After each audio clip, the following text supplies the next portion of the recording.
மாவட்டம் ஜோலார்பேட்டை ஒன்றியம் சின்னமோட்டூர் ஊராட்சியில் பால்வளத்துறை மற்றும் கால்நடை பராமரிப்பு துறையின் வாயிலாக நடத்தப்பட்ட சிறப்பு முகாம் மற்றும் கால்நடைகளுக்கான மருத்துவ முகாமினை மாவட்ட ஆட்சித்தலைவர் தர்பாராஜ் அவர்கள் துவக்கி வைத்து உரையாற்றினார்.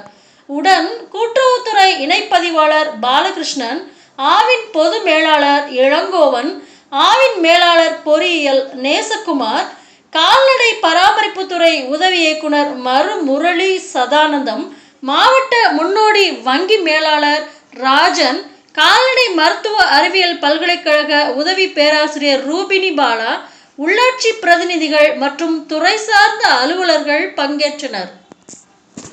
பால் கறப்பது எப்படி என்பதை உங்களுக்கு சொல்லி தரனாரு. என்னால அதிர்ச்சி தாங்க முடியல. பால் கறப்பது எப்படின்னு சின்ன இவர்கள் 2 கறவை மாடு பெறுவதற்காக வங்கிகள் காயத்ரி